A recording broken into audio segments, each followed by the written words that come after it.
Good evening and welcome to Gaming with Scott presents Behind the Masks, a Southgate media production. In this series, our heroes remove their masks so that you, the listener, can learn more about the player behind the character. We discuss topics of interest and encourage our players to go off the rails and down the rabbit hole. We hope this helps our audience get to know us better. Discussions and insights begin just after this music.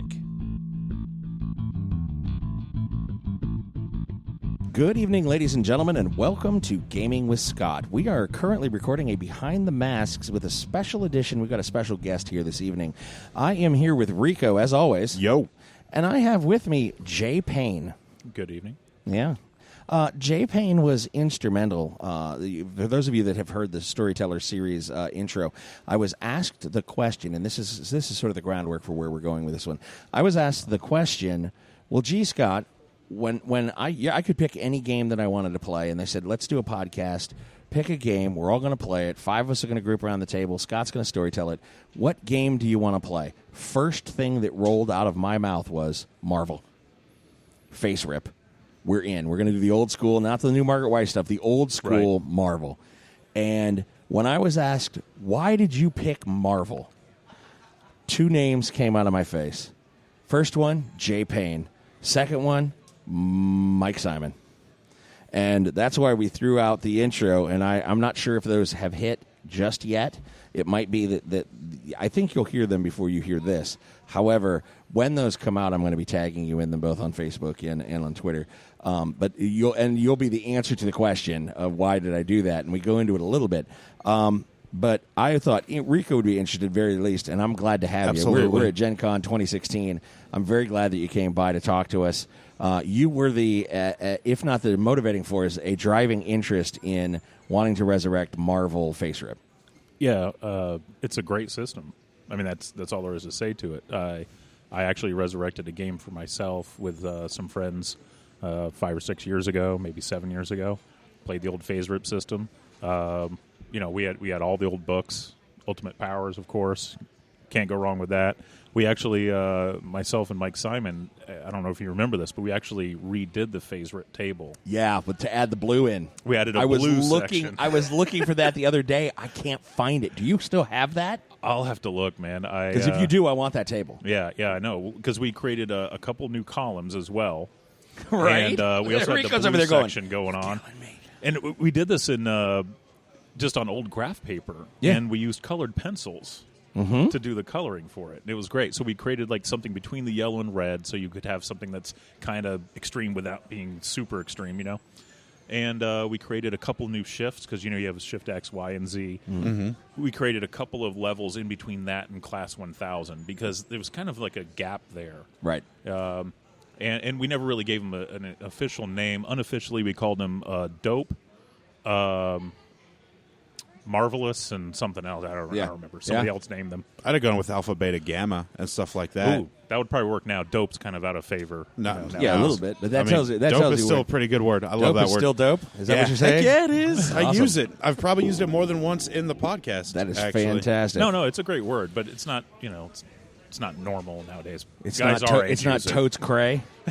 You mean it identifies us as not part I don't of even know what that means, man. Right. I'm so out of touch. I'm sorry, I don't speak that language. You don't speak that? That's not a thing? Yeah. Hey, Rico, if you wanted, you can grab a chair over there. No, I'm good. No, I'm he's actually right there on the really floor. good. It's all- I'm pretty it's all comfortable. good. I'm pretty comfortable. Because we're going to grab the rest of these eventually. My Like first amoeba. introduction with first hardcore introduction with the Face Rip system was Scott inviting me to his Marvel Live Play, being invited to the table because I had known about the system, but I'd never created a character on the system, nor had I ever really played Marvel. I played Mutants and Masterminds. It was like a knockoff of Marvel. It was like superhero stuff without the IP.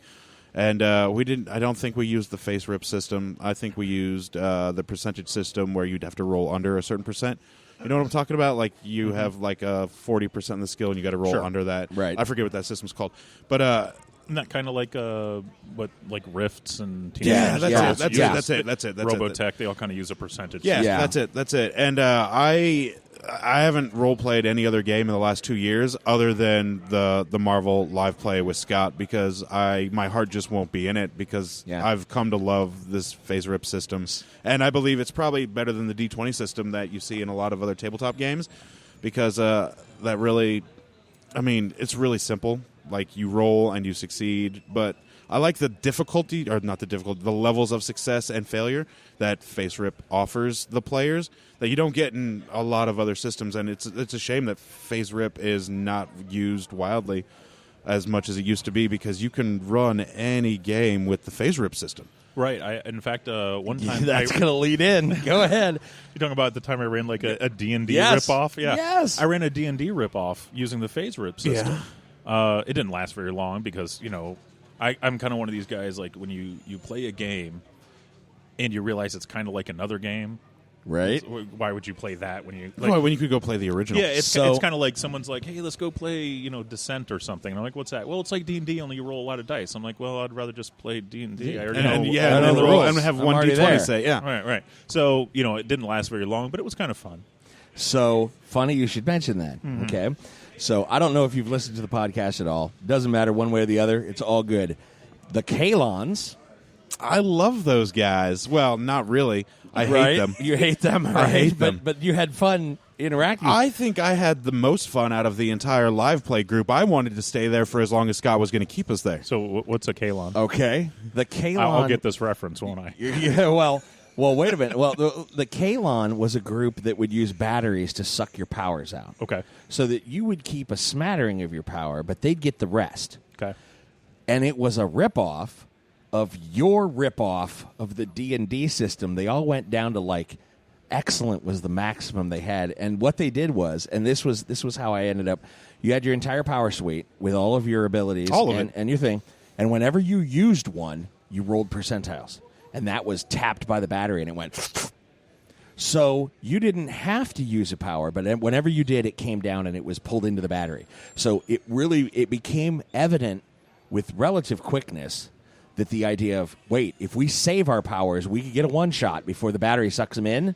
Mm-hmm. So what do you really want to use? Do you really want to, like, okay, like they landed on this planetoid that was a little smaller than Earth, less gravity, and the first guy goes, well, I'm going to fly up and see if I can see what's around. And Good luck. And he went, okay, and then kind of went, whoa. I went, what? And I said, all right, give me a roll. All right, your flight is now typical from monstrous. So we went from a 75 to like a 6. And he went, wait. Suck. And by the end, it was all the D&D stats where they were all down in that poor, typical, feeble, good. Hold on. Not all of us. No. Some were smart enough to save the money right shots. Here. Sure. For when they absolutely, he's like, and it was very funny because by the end there were some key powers that were just, I'm keeping this in the bag until we can get off the planet, or right before, like, we need to break through that final thing to steal the ship to get the hell out of here, and now we're spending everything, and it was a ripoff of your D&D ripoff that immediately resonated, and I'm like, I know how I'm going to use this, and this is what this is, and it brought us into those levels, and we had what? 10 or 12 hour-long sessions, so we did like 2 or 3 games. There should have been more. There should have been a whole lot more. But we had one person who, when we ratcheted his powers, lost it. Like, he was just like, couldn't understand how to think his way out of a problem instead of smashing through a problem. Sure. And granted, my character is one of the most overpowered characters in the game. All legit rolls, by the way. Scott watched them happen during character creation. And once I realized what was happening, I just stopped using my powers altogether and started using my human brain to figure out a way around it. I can think this through, and there's some ruffians in town who can, still have a little bit of power too, and they're beating people down. So why don't I make friends with them so that I don't, I'm not getting harassed, but I can help harass other people, and I don't need to fight. Everything doesn't have to be, fisticuffs. Why don't we brain through this, and we can go from there? And there was another player who just had a really, really hard time with that. Couldn't brain. Didn't like braining. Yeah, I used to play. We used to play the Marvel system at least weekly, probably multiple times a week. My friend Mike and I, we would just do solo adventures. We'd do. I mean, it was really comic book style. Like, hey, bring over a couple of your characters, and let's just run through this scenario. Do one shot. Yeah. Oh, yeah, it was great. But it would be stuff like, oh, well, is my other character available? Because I can go, because he would be really good. I could go get him, because, if they were all part of it, he had a superhero team, right? Yeah. So he would be like, well, I'm part of a team with this other guy. Can I just go recruit him too? And I'd be like, sure, So he would go get his friends, and now there'd be two heroes, fighting the system or whatever. Right. I can do that. In the Robot Armageddon Arena of Doom. I still don't remember that. but yeah, so we used to play that all the time. And but one thing that Mike never dealt well with was losing his powers. Yeah. No, and I remember Mike never. I would do He was that other plot. guy that didn't. Yeah, I don't want to name names, but we all know who that is. Because powers are for closers. Because powers are for closers, okay? And he never dealt well with Yeah, we'd do an adventure where, you lost your powers, and he'd just be like, oh, this is so stupid, because he's like, he doesn't want to play a normal guy. I get it. Right, no, I get you're playing a superhero for a reason. Yeah, I want to be super powered. Yeah, you don't want to play a guy who doesn't have any superpowers. That's kind of dumb, Yeah. right? And it's kind of like I have a guy I play Pathfinder with now. Great game. Yeah. Love Pathfinder. Right. And he's kind of the same way. He I wouldn't say he power games, but we mix in the mythic abilities from the Mythic Handbook. Okay, yeah, I hear which, it. Yeah, it gets ridiculous and a little out of whack. But what if the bad guys have those powers too? Yeah. Right, now we're on the same place. OP is not OP when everybody's at the same power level. Kind of, right. Exactly. But, and I have a friend who his big thing is stats. He wants to have good stats. He doesn't really care what character he plays, what race, what class. It doesn't matter as long as he has good stats. And I said, you should be able to play a guy who doesn't have fantastic stats. That could be part of the fun. And he said, well, here's the problem. 20, 30 years ago, whatever, you're in high school and college where you can play for 6 hours, 3 times a week. You get to play a lot of characters. But at our age now, we're lucky if we play once a month, maybe once every other week for 3 or 4 hours. Yeah. You don't want to play a subpar character. Good point. It was a very good point. And I hadn't thought of that. So I see that in a new light now, and now I understand where, Mike was saying, even though we had tons of time and tons of characters. And we then, played tons. Yeah. Now I understand the whole, why would you want to play a subpar guy, right? Because what's the point? Yeah. Yeah. So It probably takes it. Well, it took me back to my low-powered human form before I got my power set. So I was accustomed to being just a normal, regular guy. So he's got alter ego. So he's got the real big, ubered out, super Sure. powerful when it's a celebrity. He's got popularity of 20, and then he's got his alter ego form. He rolled in the Ultimate Powers book Energy Body. So he's Dark Force. Nice. And It is pretty nice. And it's a good thing. And one of our listeners commented, we had one that was really in depth because the scientist that was working on the experiment that went wrong that made him came back, and that experiment went wrong again for a different character in the party who became Dark Force for a short amount of time, and then that was sort of fixed, and it was an arc.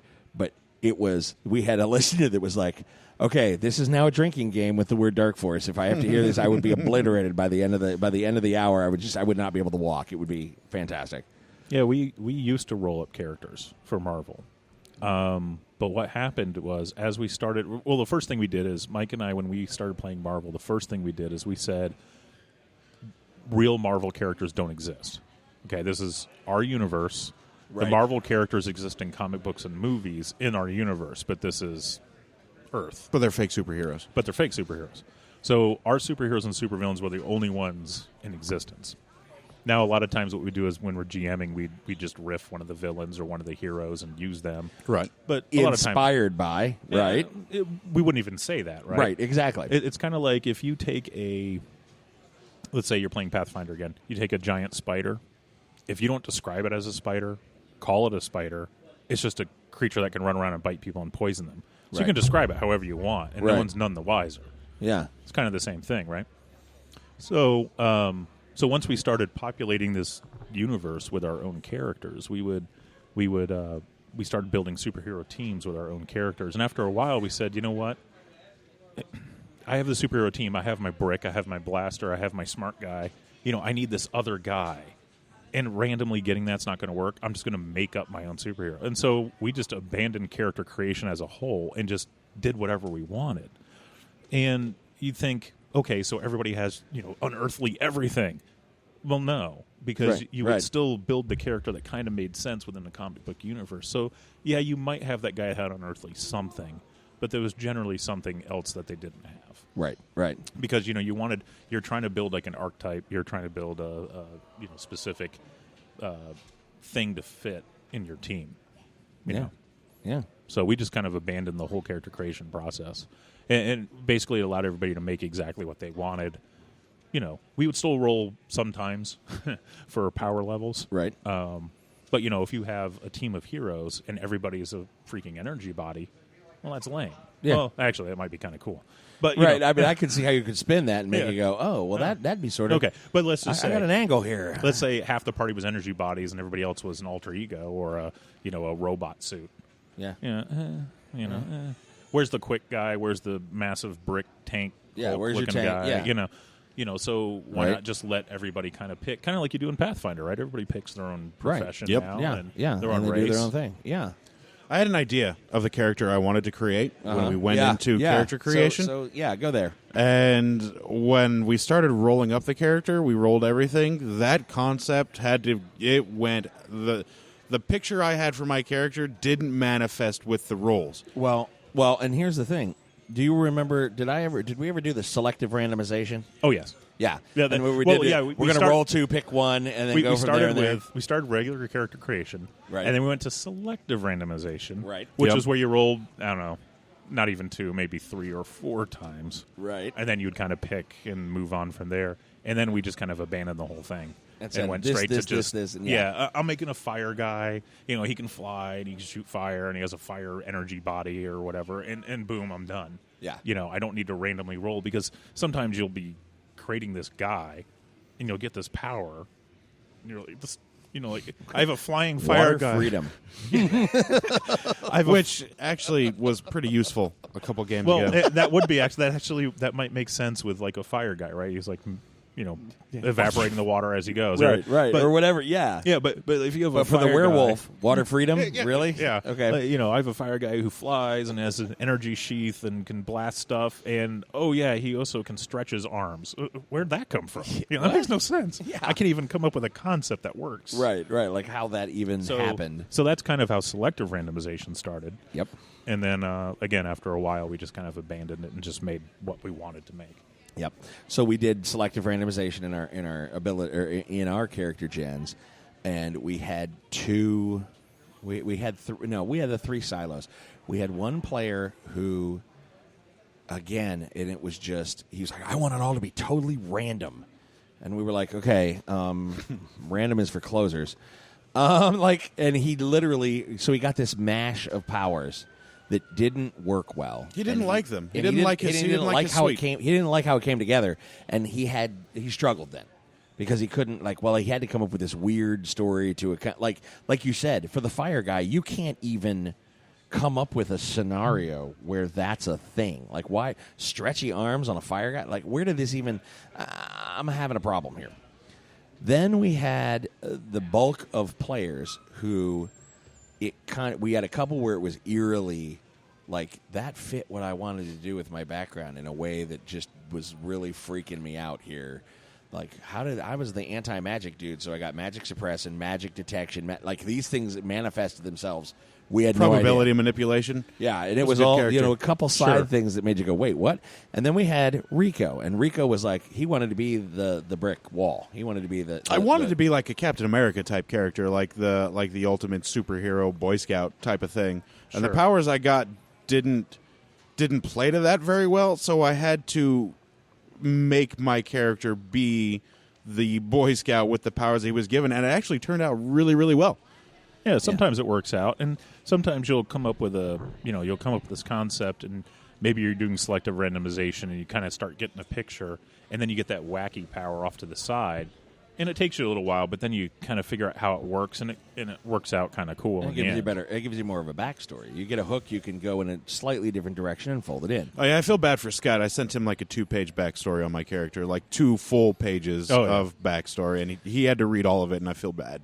He didn't recognize that he was like, I'm going to screw you with this and with this and with this. Well, the thing is with Marvel, right? It doesn't really matter what your power level is or what your powers are. Oh, it absolutely does not. Because the GM can make up situations and bad guys and teams of bad guys 2x+1. that counteract what you're doing, or at least can give you a challenge. And the good thing is you can have your superpowered, like your really superpowered guys fighting the really superpowered guys, and you can have your not so superpowered guys fighting not so superpowered guys, all in the same fight. In the same fight. And Exactly. it works. Yes. That's the one thing, and the fact that Marvel doesn't have levels.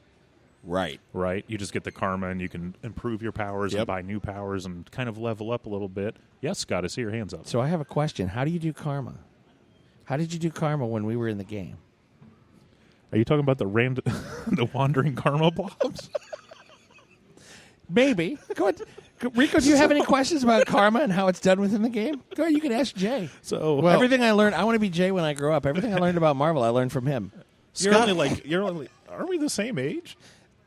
Okay. Scott has a really, really cool karma system that he's implemented. I don't know if you had any hand in this. Okay. But What Rico just said was, I don't know if I should blame you. Well, and keep in mind for those listening, when we talk about if I'm to blame, this is going back 25 years. yeah, this is some time ago. Yeah, Scott at least. came up with a genius negative karma idea where if you do bad things, you lose karma. Sure. right, well, if you kill people, you lose karma. You go to 0 karma. Well, that's in the book. I mean, Yeah, that's well, all- Scott that's all doesn't stop legit. at 0 karma. You can keep going into negative karma.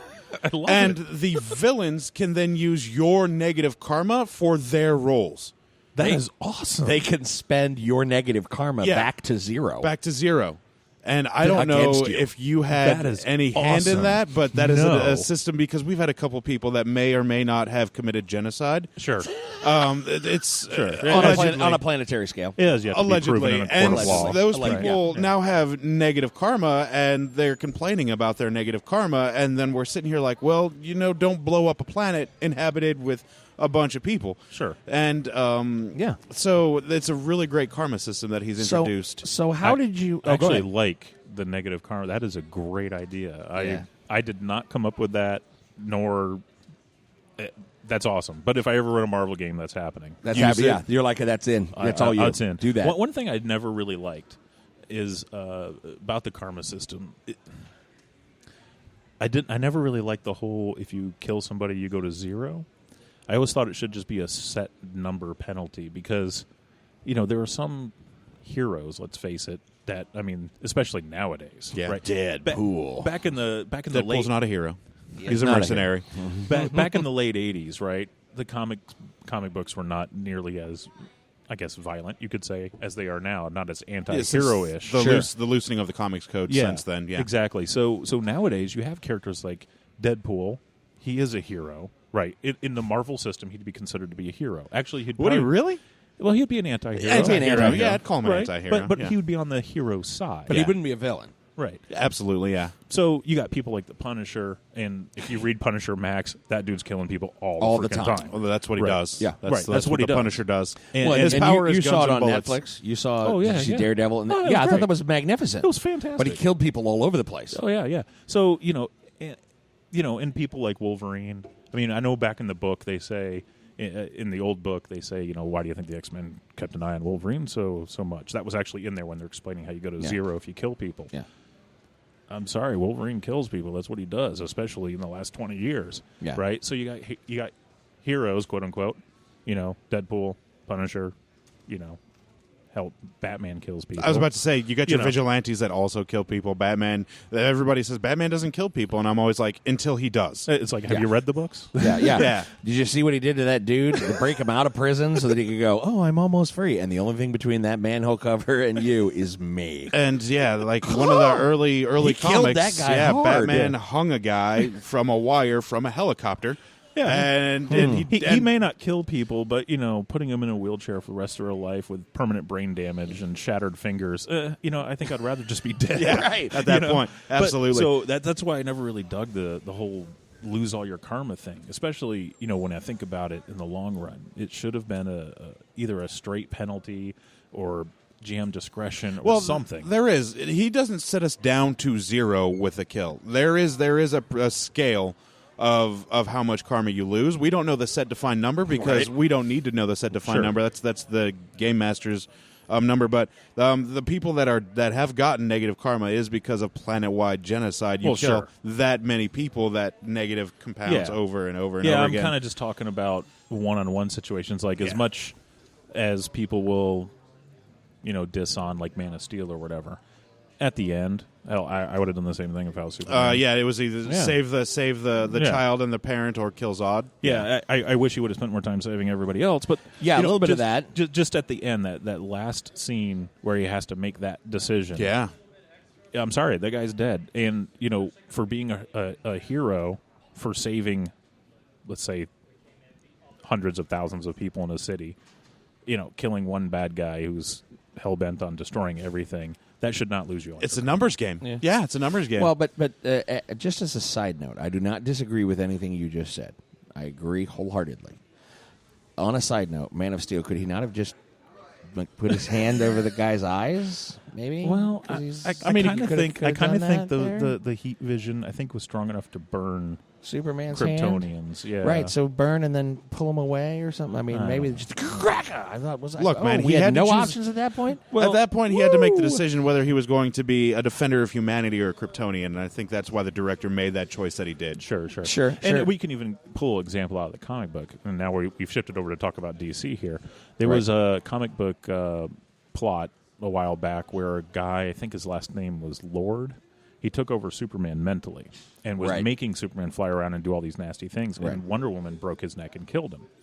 And in the comic book, and it was great. And it's exactly what she should have done, because a guy who can control anybody, including Superman, and then make him needs do all to go this, away. He needs to go away. Right. Well, also, she doesn't have the qualms with killing people that some other superheroes do. That's the thing. They then ran a whole series where everybody's all freaked out about Wonder Woman killing people. Like in the comic books, everybody's like, "Oh, Wonder Woman killed people! How dare she?" And we can't trust superheroes. And I'm thinking, it's the zero karma problem. Yeah. Right? No. There's no way she should have been at zero karma. Yeah. Because I think at that point he was commanding Superman to go go destroy the city. Kind of a situation. Right. So anyway. Yeah, no, I'm with you completely. So Back to Marvel. On the karma note, how often did you hand out karma? All the time. No, I mean, when did you get your reward for a session or a?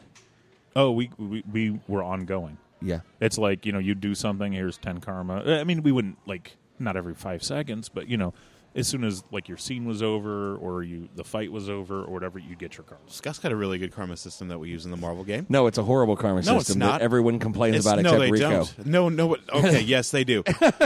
We will play chapters in a story, and at the end of a chapter, he has a running tally of how much karma your character earned through the acts that they have done, and then he will give you all of that karma at the end of the chapter, and that's when you get to spend that karma to do something with your character. Here's 43,000 karma. Well, with how the math works for karma, it's like, well, here's 10. Well, what am I going to do with that? I'm trying to go from 75 to 100. Yeah. Well, let's see. 75 times 20, 76 times 20, 77 times 20. Okay, I get that. And there's a point where handing out 10 or 5 karma is just stupid, But you never know, right? Maybe you have a lame power, or your psyche's, fair. I don't know what a lame power is. Okay. Well, there are a few in that book. Well, there's a couple. Well, no, I need to spend. I want to spend karma. You just spent 10. Right. Like that 10 I gave you last thing, that's what let you spend karma this time. So the 5s and 10s, I'm really not against. It is totally workable. I just like to go when we hit a point where, and the big thing, here's some karma. Well, at the end of the scene, though, you're not going to get 5 or 10. You're probably going to get, a couple hundred or something like that. Yeah. I could see saving it up as well. I mean, that's kind of what I do in Pathfinder. I save the experience for the end of a dungeon or the end of a module or the end of a chapter. End of a chapter, yeah. Like you guys are investigating. Right now, my guys are investigating something called the Black Beacon, right? It's like this mystical lighthouse. And if any of my players are listening to this, stop.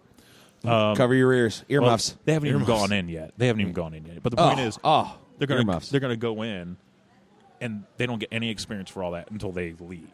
Right, until when it's over. The mystery of the Black Beacon is solved. And then, boom, here's all your experience. So I kind of get that. Nice. But yeah, we used to always have wandering karma blobs too, and I don't know why. It was just a way to give people extra karma for the hell of it. It'd be like you're walking down the hallway in the alien ship or whatever, and there's literally a blob there, and if you touch it, here's 5,000 karma. I was like, oh, okay. Oh, see, we have never had a karma blob, no, but not yet. He's presented us with every opportunity to earn karma. Like, we are presented with choices. The choice that you take determines how much karma you're going to receive for this scene. We don't know how much it is, but it's been a really, really good system because I don't want to use karma as a driving factor for the choices that my character makes. Right. If I don't get a set amount of karma that everybody else gets, it's because my character did something at a juncture in a scene where I could have done something differently, which I'm a big fan of. I like not knowing what the reward or penalty is going to be until the end of the chapter when he's divvying out everybody's karma. Right. Yeah. And it's really good for letting me be independent and making my own character's choices. Yeah, and one thing, Mike was responsible for the wandering karma blobs. Yeah. And one thing he also did is when we were playing D&D back in the day, he would also have a wandering damage table. Do you remember that? Yeah. You'd just be walking along and, boom, you take damage because Yeah, of this. a chunk of the ceiling fell out, take damage. Yeah, we had a wandering damage table. It was an Arkanoid. Well, we did, didn't we? Yeah, we started out with, so the sphere falls out of the sky. What? The battle mech comes out and begins just... And we're like, what's going on? And I positioned them with, okay, spaceship falls out of the sky. Battle mech comes out. What are you going to do? And they're like, we're going to beat this into the dirt. And they're 3/4 of the way through. They tear this ship open. The thing comes out fighting, and they're like, well, it's fighting, and we're just going to, this is a... And they...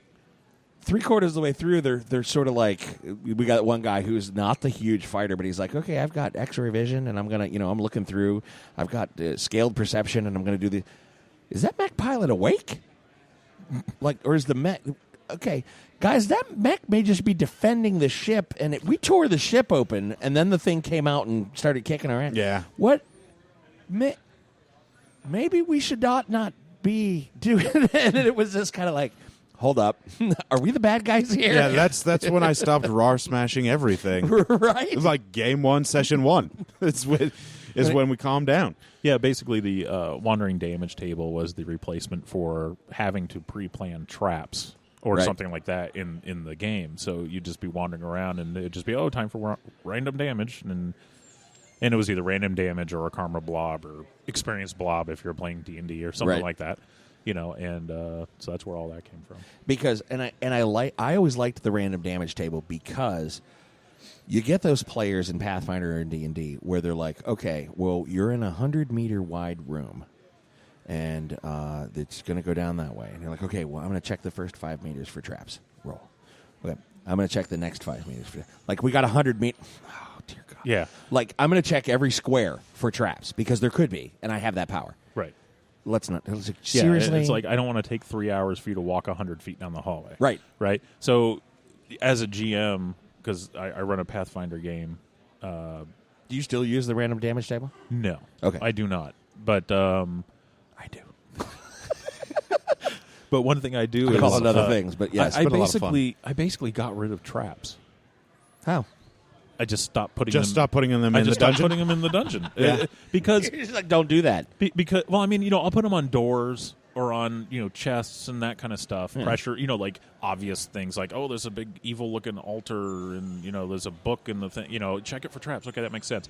But I got rid of, like, walking down the hall and spears come out and stab you, or walking down the hall and a pit appears. The Indiana Jones traps. Right, because you end up having some poor schmuck playing the rogue that everybody yells at because they want him to check for traps every freaking 5 feet. And it's just like, that's just a grind. So I just said to everybody, look, don't worry about traps when you're just like walking down a hall. It's not going to happen. Right. specifically for smoothness of gameplay. How Right. hard is it for players to get used to that sort of freedom where they aren't so bound into the rolling system that the book has Well, you just beat tell into them? Just tell them straight out. Don't worry about traps in hallways. It's They're not pretty. gonna And do they believe you? Oh yeah, Yeah. are they receptive to that? Well, Excellent. yeah. Well, they are because, if I said that and then I sprung a bunch of traps on them, not only am I a dick, but then they're going to start checking for traps every 5 seconds. Right? And it's going to slow down the pacing and of it's your gonna slow game that down. you're trying to get And through. My Right. game already goes slow enough. I mean, one combat now, they're 9th level. One combat now takes an entire 4-hour session. Forget about Right. it. Right. So, That's it's moving fantastic. slow enough as it is. Yeah. So you're like, no, there won't be traps. Oh, roll for traps. What? Yeah, or what I'll do is, when they come at the doors, I made it clear. I'm talking about just when you're just randomly walking across a room or, whatever. The worst thing you can do is like you're not checking for traps and you decide to cross a room and the GM goes, "Show me the exact path you're taking." You're like, what? Uh-oh. This Oh, way? crap. You're like, nope, you're dead. You're dead. Yeah. There was a pit on that one, and the other one was electrified, and there were spears from the ceiling. Now, You're what I going will high, do- lower, medium. Now, what I will do is, I may put out like a grid floor and tell them it looks, risky, and they'll kind of get, okay, there might be a trap there, and we'll try to figure out a path and all that stuff. Right. So if there's going to be like a random trap, I let them know, basically, hey, there's a random trap. Yeah. You know, Try to work on that. yeah, try to figure out a way to get past it. Yeah.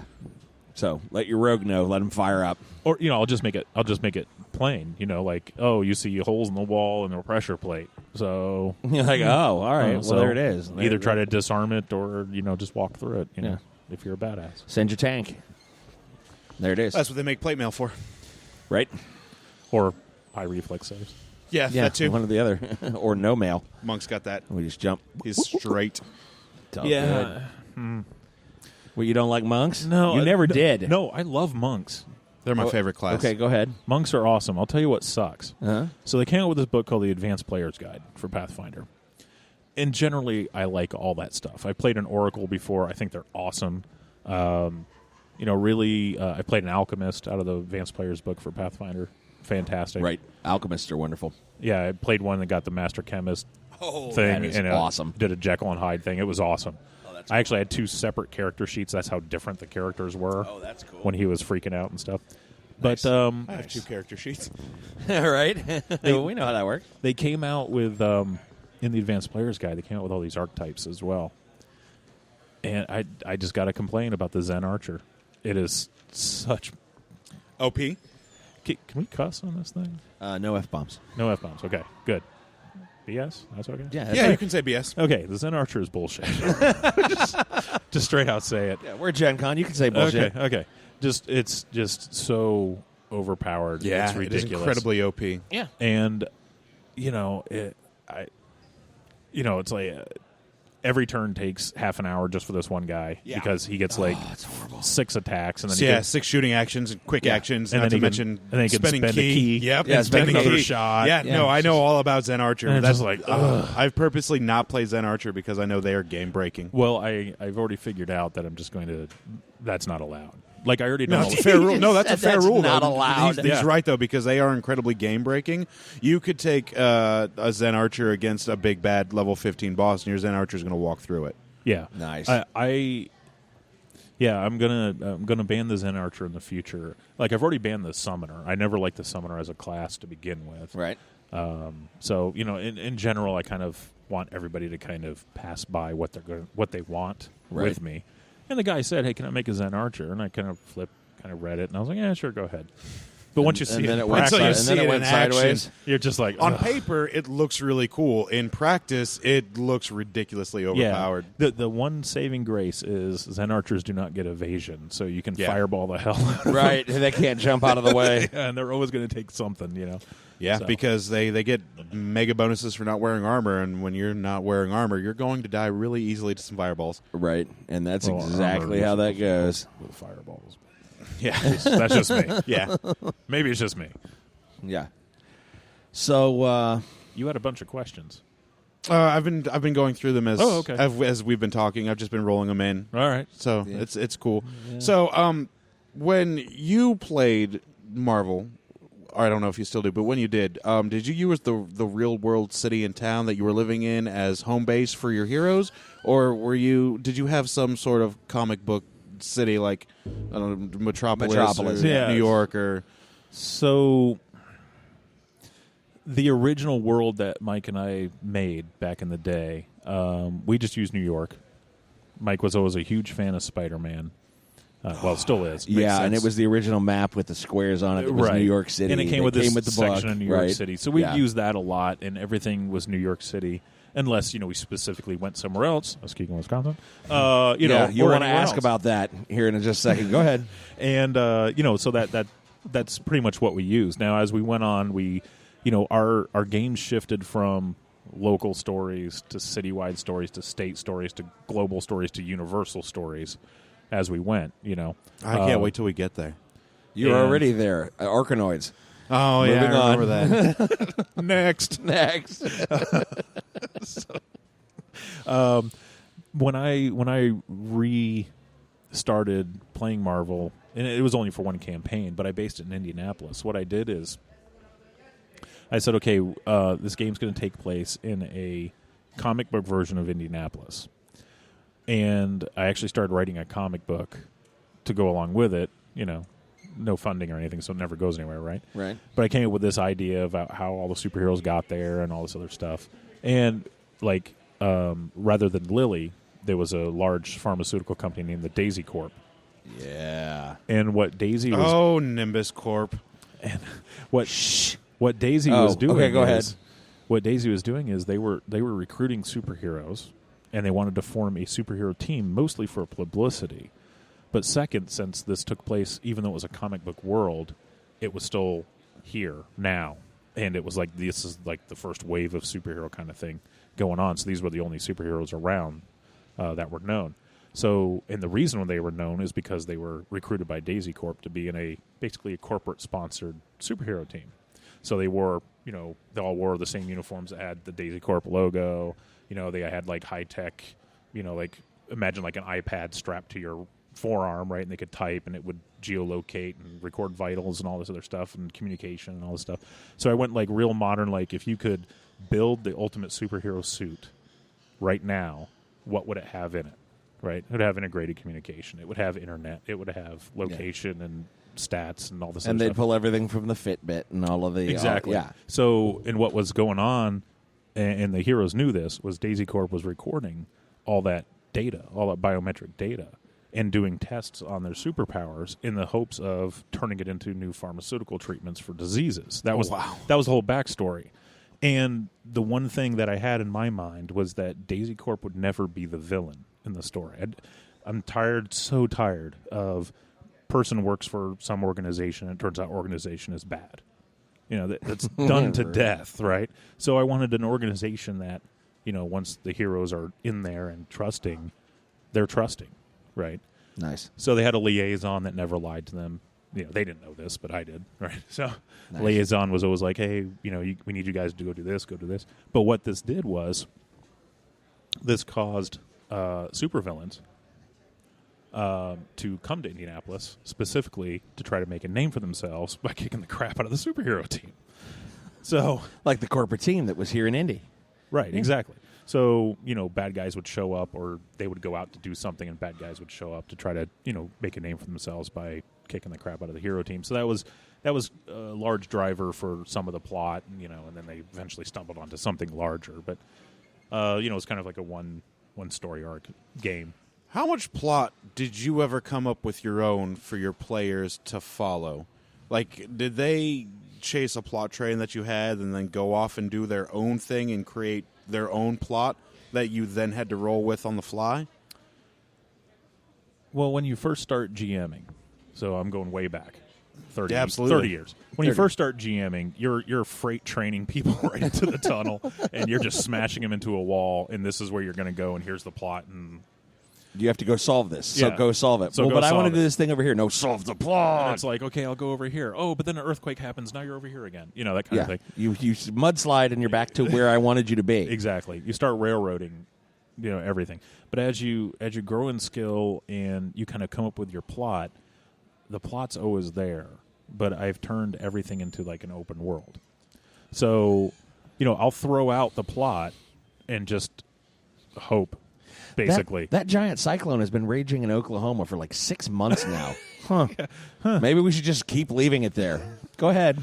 No, so, like if I was to say, okay, let's use that as an example. If I was to say, okay, so you guys are all chilling around in your superhero lounge and, weather's been acting weird and, now there's all these cyclones and hurricanes and all weather's going absolutely freaking nuts. So we get down to the point, what are you guys going to do? And you guys are like, we're going to go to the Indianapolis 500. I'll be like, okay. So how about you're at the Indianapolis 500 and, 3 cyclones come down and suck up cars and grandstand. Now what are you going to do? Because they didn't address the issue to begin with, so it just becomes worse. And eventually they'll kind of have to deal with it, right? You don't have to. I mean, you might want to. You might want to. Like I did plots for Pathfinder. Most of the time I do massive world-building type plots for Pathfinder. I did one where the characters were the bad guys, so it was an evil campaign. According to my friend Jeff, it was the best campaign ever. He loves evil. Nice. And they worked for an evil, crazy king, and he sent them out on missions to go sabotage stuff and burn down towns, and they had no problem following those plots. That's awesome. Let's go destroy stuff. I mean, they didn't feel railroaded. No, not at all. But Right. I would kind of lead them there and let them go. So I would always come up with the plot, at least the basic premise. Here's the bad guy. Here's what they're trying to do, and here's some of the things that they might do to try to accomplish that task. I think Scott has taken a lot of that and brought it to this Marvel game, because when we first started, we had plot points. But around those plot points, he was very free-flowing with the world. It was a very sandbox city that we were in. Right. We could choose what we were going to do. We could either be railroaded into his plot, or we could go handle our own stuff that was in our background story. And Scott's been very, very good and very generous as a GM about not railroading us into walls, which I think is part of what's made this 2-year campaign as successful as it has. Well, and the first thing I did was railroad them. I was Sure. like, Well, the spaceship falls out of the sky. Railroad a little bit, Yeah. especially at the beginning. Right, Yeah, right. he has, Well, and it he was, did. Well, and because what was happening is, okay, so the guy sitting across from you has time travel and cosmic awareness. By the way, I don't abuse Okay. those even he, one he bit. He doesn't. Okay. And what I take to doing is I will find, like, if you got cosmic awareness and you need an answer on something and you roll, I will hand you, like, a book and go, yeah, the 47th word on page 153, the 29th word on page 6, the 87th word on, and then I will take That's that insane. and be like, I quickly stopped using cosmic awareness. right? And he was like, what am I supposed to do with this? And it was like, oh, got to look it all up? Jesus. God. And it was like, that's all the information in the universe coursing through your head. You got to sift through it. Well, that's actually kind of interesting. If you think about something like cosmic awareness or any of the mental prediction type powers that are in Marvel, they can manifest themselves in all sorts of weird ways. Like, Yeah. You remember you watched the show Heroes, the first season? Right. Oh, Right. Dude, man, it loved it. painted. Yeah. Yeah. How was Isaac that not was cosmic amazing. awareness? Yeah, exactly. Right? Or a similar type power, Yeah, right? it was. Nothing says he has to just stand there and go, I know it. Maybe he just he goes wacky and paints crap, and then he's like, what does this mean? I don't even know. I mean, I know what it is, but I don't know how it fits. Right. So right. doing the word thing is kind of an interesting... He's given me a couple anagrams that I've had to solve, which were a lot of fun, which helped drive some plot forward. He's given me the book. He's sent me encoded text messages that I had to try and figure out. And he's sitting there going, what does this mean? And I got so tired of the other players telling me to use my cosmic awareness to find the answer. I just would BS it at one point and be like, all right, let me cosmic awareness. No rolls would be like, oh, yeah, this is what we're supposed to do. They're like, well, how do you know? I'm like, well, cosmic awareness. I just got tired of rolling the power because it's a lot of work to use the cosmic awareness. And not to mention, it can drive you insane if you tap into it too much. Right. And the character I have doesn't want to go insane because he doesn't want to usher in the apocalypse. Few people do. Right. Right. Well, yeah, there's a couple that is embracing So insanity. what really helped with opening up my my worlds, GMing-wise, because like I said, going back 30, 25 years, it was mostly railroading, is Mike Simon and I used to sit around almost every day, and we would either we would probably be playing Pathfinder or Marvel, just us. But what we would start doing is we used to call it Day in the Life of. And we'd just say, hey, let's just do a Day in the Life of. And we'd be like, okay, who are we doing? And Mike would say, oh, let's do Titanic, who is my big tank, robot kind of guy for Marvel. And I would be like, okay, so what's going on? He's like, okay, so you wake up, you got to go to work, and there's a roadblock. And I'll be like, okay, I'll Titanic out and go move the cars and shit. And he'd be like, oh, well, then this bad guy shows up. And you do low level roles, nothing too deep. Mostly it was just role play, exchanging back and forth, kind of storytelling. And we go through a day, and there would be some minor plot, or there'd be an argument with his girlfriend, or something with his boss or an employee, or some stupid thing like that. And then the day in the life would end. And then that'd take like 2 hours or whatever.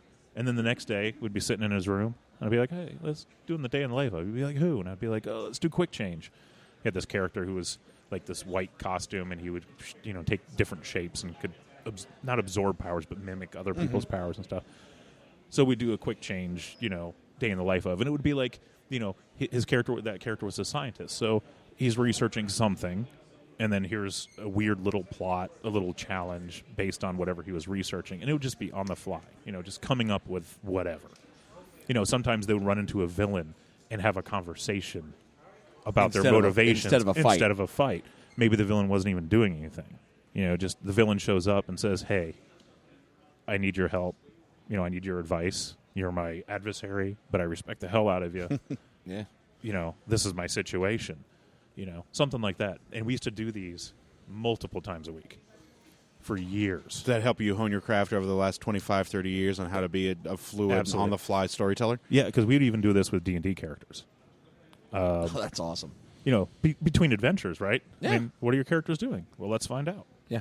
Right? So it's a good way to help flesh out your character, too. And I had completely forgotten the day in the lives. Yeah.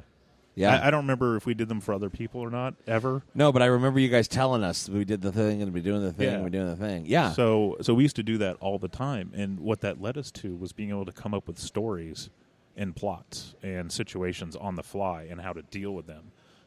Because sometimes we'd just say, okay, you wake up, what are you going to do?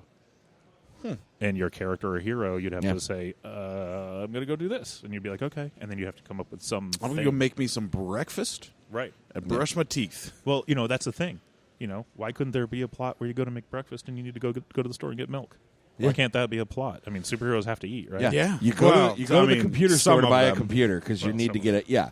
Yeah, some of them. You go to the computer store to buy a computer, and then you come back. Like, that's like a plot. That's a thing.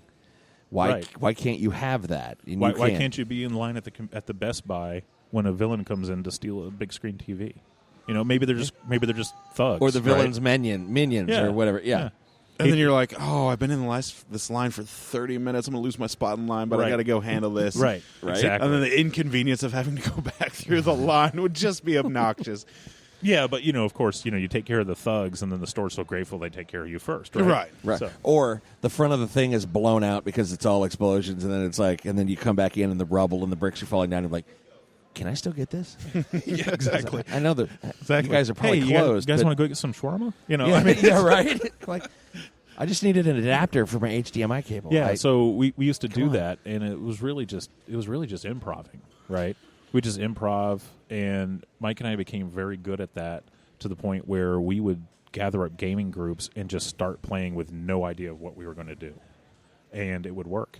So how instrumental, Scott, was Jay to your crafting of your storyteller system that you run now? How important was he to helping you become the great storyteller that you are now? Because let me tell you, Jay, there's been some plots in the game that have brought some of us, the players, to tears, even though it happened to their characters. It was like that emotionally taxing on some of them. Well, before we go into that, before you answer that, so Scott and I are about the same age. We're within a year. Oh, yeah. Yeah. So you guys are both in your mid-20s. You look great. Yeah, we do. We look good, don't we? Thank you. You're welcome. This is why Scott lets me stay on the podcast. Got it. No, I started playing Dungeons & Dragons when I was 10 years old. 1981 is when I started. And I had been playing, Dungeons & Dragons for, I guess it was 6 or 7 years before I met Mike. And In fact, our first conversation we ever had on the playground in our neighborhood where we were growing up eventually got around to, I said, hey, you ever play Dungeons & Dragons? He was like, no, what's that? I was like, oh, it's this cool game. And the next day, he rolled up his first character. Jay was an enabler. I was an enabler, and he never looked back. And so, and Mike just took to it like a fish to water, and and that's how it all went. So I don't remember, Scott, when you first started playing games, was that your intro? No, you had been playing before. I came down from Chicago. That's right. And I had been all over the gaming group and had been part of the Sci-Fi Club and been doing it. And I was because when I moved down from Chicago, it was 1988. Okay. Right. And like this town my friends made fun of me that I was moving to the sticks with the Hicks. Sure. And there was no role playing.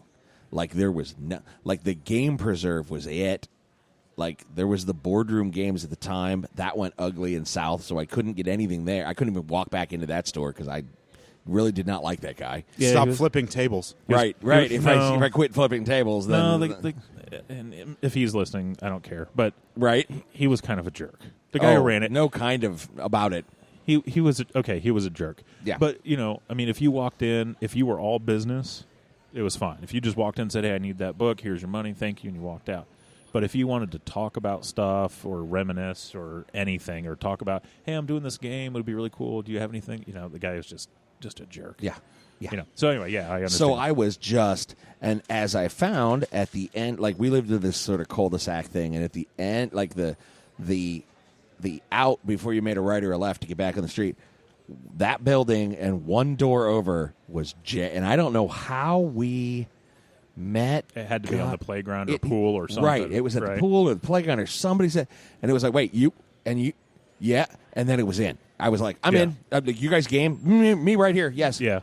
And I was not shy at all going like, hey, I'll get some of that. Can I roll a character? I mean, I was not even shy. Yeah. And so by the time we even met Scott, I believe we had already been doing some of these day in the life stuff. So it started to open up there. I don't know how instrumental it was to helping Scott, but I'll let you answer that. Oh, yeah. Because, like I was saying, so the ship comes down, and he goes, well, I'm going to jump forward in time 45 minutes. So I want to see what happens here.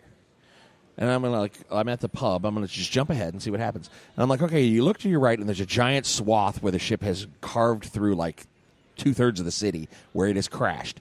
The news reports are saying that shit's on fire. It's all crazy. It's going downtown. So he got it in his head with a minor amount of railroading on my part that this might not be good. So then he jumps back, kind of missed his mark when he jumped back. Sure did. And That's went a what little happens. further back than he intended and went, oh, well, that just means I got more time to get ready. Gathered up the whole group and went, all right, let's get this thing before it falls and does these horrible things. And that's where they got it in the idea that they got to beat this down. From there, they then figured out, wait, maybe we're the bad guys here and we don't need to do this. We don't have to punch our way out of this. And at that point from that point forward, it was all about where's their backstory? What were the things that they gave?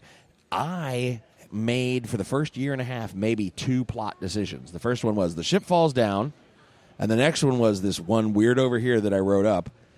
Everything else was on them. Sure. And it was that pure reactive, so what are we going to do now? It was a lot of that. It was so I took a lot from the descriptors of A Day in the Life. A lot of the what our gameplay very much was. So what are you going to do?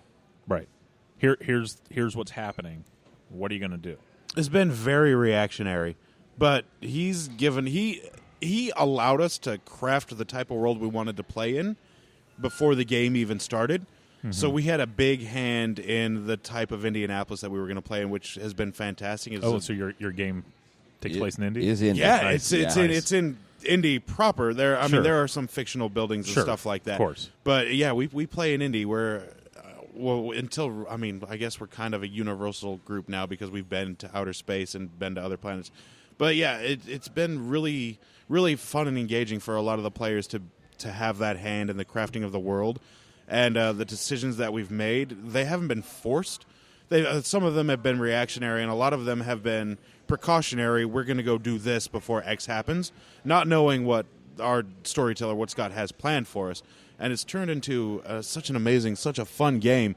And this has been the longest game I've ever played in. Like every month, the first weekend of the month for 2 years running, we've been playing. So one thing I did when I was running the Indianapolis game for Marvel years ago is I said, okay, it's taking place in Indianapolis. The major things are there. There's Monument Circle, there's the stadiums and all that stuff.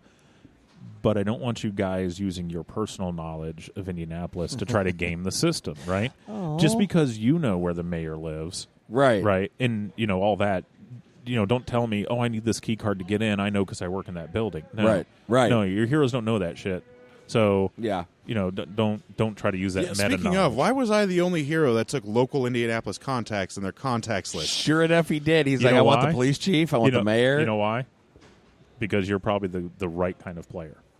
Oh man, thanks. That makes me feel good. No, I'm not kissing butt. I'm serious. You want players that treat their characters like they're actual people. And if you have a let's just go back to Pathfinder. If you have a wizard and they don't take spellcraft because they want to use all their skills for stealth and all this other stuff. Right. I mean, theoretically, yeah, that could happen. But come on. Yeah, You're a wizard. You're trying to game. You're not going to be wizarding very well. You're not going to be wizarding very well, even though you really don't need it to wizard in the game. Right. Right? Right. So you don't have to take spellcraft. You should, but you could skip that and maybe have problems, transcribing spells or whatever the hell you use spellcraft for. Sure. And instead make a quick, kind of wizard. And as long as somebody believes what they're doing and fleshes out that character, it works, And you probably should have, if you're a superhero type. I don't know how long you guys have been superheroes in the plot. It's not really important. The entire 2 years. Okay, so you probably should have some local contacts. Think of all the superheroes. Makes sense. I mean, you've seen Daredevil. Yeah. He knows a cop. Yeah, Right. exactly. right. He's got a judge he's been in front of a couple times. Yeah. My character has a prosecuting contact and the police chief contact. Batman knows cops. Yeah. Commissioner Gordon. Commissioner There it Gordon's is. is one of his primary contacts. So so it makes perfect sense. If you have somebody who takes all their skills, and let's say they take all the combat skills or all these other wacky skills, and no contacts. Well, that's when you kind of want to use it against it. And some of those contacts have been beneficial to getting our heroes out of jams. Right. When stuff like that has happened. Yeah. Because everybody roar, smash, look at all this damage we created. We've got this bad guy now. What are we going to do? And we had the moment of, I'm going to punch him. Boom. Right into the side of the building. Yeah. And then you heard from halfway down the street, freeze! There's a cop going, no, stop that. What did you just do? Quit that. Yeah, I mean, if you don't have a contact with the police for your hero, have the hero get arrested. Yeah. Because there's always a quandary with the whole vigilante thing.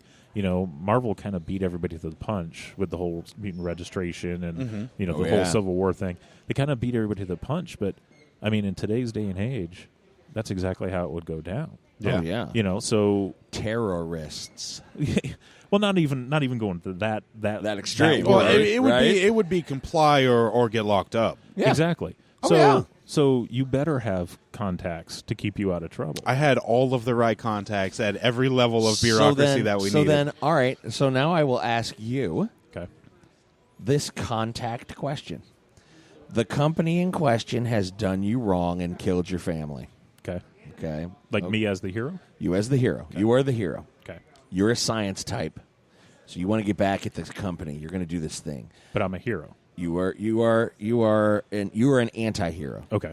Okay, because you're gonna ruin this company for what they did to you and your family. So are we talking about? Okay. So I'm going to ruin the company for the good of humanity. Yes, because they're terrible for the things that they've done. Obviously, right? Okay. It may or may not turn out that way. I'm going to have to push the mic back because I don't want to interrupt. Okay. So now here's the question. Okay. So you call your contact who you've done some work for before. Who's the contact in the company? No, because you want them to drop like a bunker buster. Just on the front door, so you can walk. So you don't have to go through security and all of the. It's armed to the teeth. This is the thing. So you call your contact Lex Luthor. Okay. what good can come of this? Now, as a GM role, you're not the hero anymore. The hero comes to you and he says, well, originally he said, I want to take this contact, Lex Luthor. And I went, Sure. Okay. I said, he goes like, well, I did some I'm work for assuming him. you're using Lex Luthor as a pseudonym at this point. No, actually, from the DC, I pulled in Lex Luthor and a couple other, like Lex Luthor. Seriously? Yes. Okay. Yeah, that's what the player wanted to do. He said, I want my contact to be Lex Luthor because I developed some polymers for him and he was doing some stuff. Couldn't And be like Dex Duthor or something? well, we thought about that, but then I thought, no, I'm not even going to, we'll call him Pulverine. No, I'm good,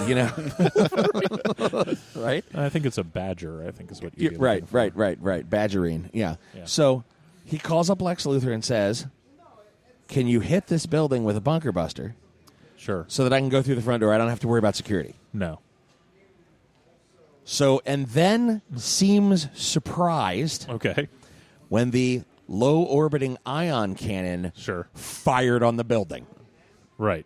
Just craters it. So, what would you have done had he come to you and said, well, I'm going to call Lex Luthor and I want him to hit it with something so I can get in?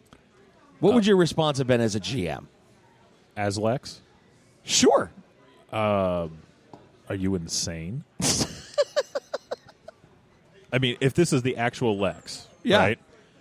So they know he's nefarious in some ways. Well, I only did some business the with character him, so in I'm question not really actually, the character in question doesn't know at this time that he's like, I don't know he's a bad guy. I just he put me. Well, here's the thing: Lex is supposed to be smart and calculating. Oh yes. There is no reason he would fire an iron cannon from space and level a building. Zero. It's too much negative press, number one. Sure. Right? Okay. Hey, that Lex laser just blew up a freaking building. Yeah. LexCorp laser just. Yeah, that's bad. It was horrible. Because, number one, you're probably, no matter what you say, you're going to kill somebody. Oh, yeah. Right? Oh, yeah. Yeah, he's suffered with that for a long time. So, yeah, if I was the GM and I had to respond as Lex, my response would have been, are you insane?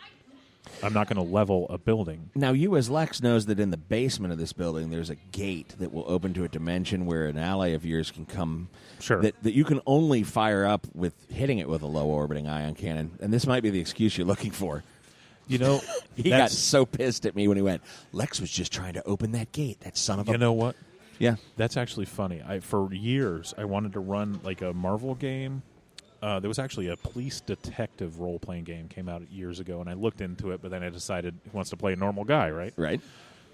So I kind of wanted to run a plot, and the problem is it would sting because it would be real-world stuff. But imagine a superhero universe where the Oklahoma City bombing was done because Timothy McVeigh knew that something nefarious was going on in the basement and had to blow up the building to save humanity. Boom. Right? Right. And that's what you'd be discovering. Right. And then the plot would go from there. Now, it doesn't have to be Oklahoma City. Pick any major tragedy and kind of mask that over. Yeah. You know, like, it's horrible to think about, and especially as a gamer, but, you know, what if one of these guys who goes in to shoot up a school and kills a bunch of kids, what if all those kids were mutants that were going to take over the world in 20 years and he had time perception? Yeah. Right? And that's the only way he could deal with it. That's a struggle. Right? And he could... It's rough. Yeah, but, it's real rough. It gets real rough quick. That's the kind of stuff that supervillains do, right? Yeah. And you have to have them have a reason to do it. Yeah. So you could really work in some real-world emotion, you know, without, you know, disrespect. You know, it's a very thin line to tread. Yeah. So if Lex knew that kind of stuff, and maybe he was looking for an excuse, maybe. Yeah. Right? Yeah. Maybe there was something in that basement that he needed to make sure. Oh, there was. Got destroyed. Or whatever. It had to be dealt with because it was a disaster for a couple sessions. But at the same time, Lex would be like, "You want to get through the front door? Hold on a second. Click, click, click. Done. Yeah, go ahead." No reason to blow it up. And he's like, "No. I want to send a message. We got to get it. I want to crack this place, and then I can get inside and get what I need." And he went, "Okay, I tried to.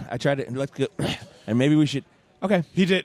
In Scott's defense, he did try to sway the hero from going to that extreme. Yeah, I would have definitely dissuaded the hero from going to that extreme. He tried. You know what I would have had to happen? Scott as Lex tried. I would have had other heroes show up to find out what was going on and fight this guy.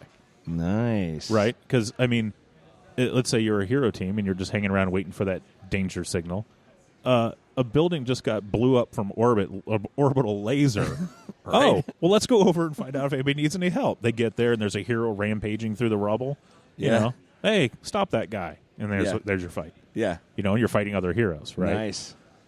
Yeah, I like that. That happened quite a bit in Mike's game. He had this superhero team, and we put hero in quotes. Right. They were definitely a hero team. Right. But they were always our antagonists because we weren't official, right? We weren't hero-y enough. It was the whole registration They thing. weren't chartered, man. Mike did a plot in the Marvel game with hero registration. Yeah. Like 10 years before Marvel did it. Yes. Other than Mutant Registration Act. Right. That plot's been going since the 80s. And so we had unregistered heroes. And so he came up with this team. I don't even remember what they were called, but they were all like... Villains. No, they were heroes. No, they were heroes. But they're unregistered. No, we were the ones that were not registered. Yeah. These guys were okay. official U.S. government Stamped. superhero. Yeah. And I don't know, something like Team Justice USA or something like that was their name. It was super cheesy. Great.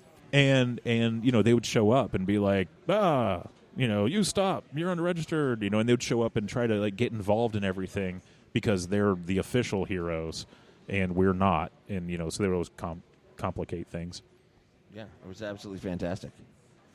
Really good stuff. if I was Lex, I would have been like, well, let me just unlock the door. No, I need to send a message. Well, then there's a flower shop around the corner. They can send the message for Hallmark you. could be a good place to stop there. Yeah. Man. Lex wouldn't do that. The fallout from that was... Well, and his whole disaster. team turned on him because his whole team was kind of over here doing this thing, and then all of a sudden that happened. And instead of... Because they showed up and were like, oh, you were the first person on the scene. That's great. And he was like, no, I was going in. Wait, what? Wait, what? Yeah, I wasn't first on the scene. I was here when it happened. Yeah, I was the guy that made the call. In fact, I'm the reason. And he went, well, but I didn't pull the trigger. Yeah. I asked for a bunker buster, something small, something that could just... Yeah, because bunker busters are small. They're known for being subtle. No, if you want that, just go to the local police shop and borrow a grenade using your contacts, right? Oh, man, right. If only he had some Stick a contacts. dynamite or If two. only he had some contacts If only. in the local military or police. To bring that back around, and there it is. Now, thankfully, a year and a half later, he has managed to climb out of that hole and is no longer less than revered by others around him, and it's a very good thing. We had a very cathartic moment here a month and a half ago where it was like, it's okay, we understand. Is his hero name like Building Buster or something? No. No, his name is Dr. Wells. Yeah. And He doesn't have like a superhero name. He's just Dr. Wells. He's one of those guys. Okay. Yeah, he's one of those guys. Yeah. It's like Gene Grey. Reed Richards. Yeah. He's a really really? You good couldn't do character, more than though. that? Well, I mean, Reed Richards had Mr. Fantastic. His power set is pretty impressive, and he's a really, really good character. He's just made some human flaws, but when you're going through emotional distress like that, your family's just been murdered, you're prone to make rash decisions. So your character with the precognition or whatever. Yeah. What's his hero name? Guardian Angel. Not bad. He's a good guy. Does he have wings? Yes, he does. Kick ass. Now, for the first year and a half, he had wings. Couldn't fly. Couldn't fly. Couldn't fly. They called me Guardian Ostrich for a long, long time because I couldn't fly. Did you It lack was the power, magnificent. or was it I a lacked the role-playing power. situation? No, I lacked the power. I didn't have the power. So how to did do you it. explain it in game? It was never. It was because my hero gestalts, Sure. and he had a divine spirit that inhabited him when he gestalted, so that took care of the angel presence, why he had his wings and why he looked the way he did. But he never had the ability to fly until much like Chapter 2 later, when he had been working on power feats, combining a couple powers together to see what he could do. Sure. And then eventually learned how to fly. But And I think it came up once when it was like, well, why do you have wings? Well, because I'm an angel. Because like I have the spirit of the divine. It's like the angel has touched me. Well, but why can't you fly? And it was like, dude, angels don't need to fly. Yeah. We just go over here and fix stuff, and then we go Yeah. back. But yeah, they don't have to fly. Yeah, like It that's helps. not a thing. yeah, but then I mean, he got tired of being whirlwinded. The last and one there flew by was everybody. the Yeah. answer. Like I would have to like walk or run or Catch a taxi. catch a taxi or take a lift or something like that. Yeah, but no, he can fly now, and now he doesn't walk. Now he will not let his feet touch He the just ground floats across the ground because Does he float or flap? He floats. He floats. He's got true flight. He doesn't have to flap his wings. He was originally telekinesis and Sure. the thing, and he was like, "Oh, Kinetic energy control. Kinetic energy control." Yeah. Yeah, I remember, speaking of angels, I made a bad guy that was an angel. Or at least, at the time, you just made up bad guys and they came from wherever with, thin plot motivations or whatever. Oh, yeah. And he was an angel with a fiery sword of justice, and he would just literally, just slay villains, and he was the bad guy. Right. Because he was killing street thugs and just chopping them in half with a flaming sword. In the middle, come down in the middle of the city, some guy be robbing lady's purse, and he'd come down and just chop him straight in half. Smite. Yeah, just die. You have been found unworthy. Yeah, exactly. Whoa. So he became a bad guy only because of how extreme he was. Right. Because he wasn't going after the super villains. He was just street thugs, killing street thugs for just in the most brutal jaywalking, smiting way. Oh. I don't know if he did jaywalking. It was more like biblical things. Yeah. Not stealing and lying and all that stuff. Right. So you break one of the 10, you're dead. Done. You're Yeah. done. It's game over. Right. And so the heroes were like, "Hey, you can't do that." He's like, "Well, why not?" Stop me. Yeah. Are you going to stop me? Yeah. Yeah. My character has a complex like that. Right. Not to make this podcast about my character. I love my character. I think he's really cool, but I don't want to talk about my character too much because as a GM, you sit there and you're probably thinking, I don't want to hear about your character, dude. Yeah. So about your character. Yeah, exactly. But yeah, it's really interesting. I know that you and Scott go way back, and I wanted to find out how you helped craft his GM style and the course specifically of the for Marvel. Well, I would like to think that I did, just because it's cool to think that you had some influence. Did you introduce him to the Face Rip Marvel system? Did he introduce you to that system? Yeah, I did. had not played it until we started playing. What's interesting is the gaming group that I had back then in the mid '80s. We played. We actually started playing Champions, and we actually came up with all this almost the exact same heroes in Champions, and we used to play Champions here and there, and then after a while, we just.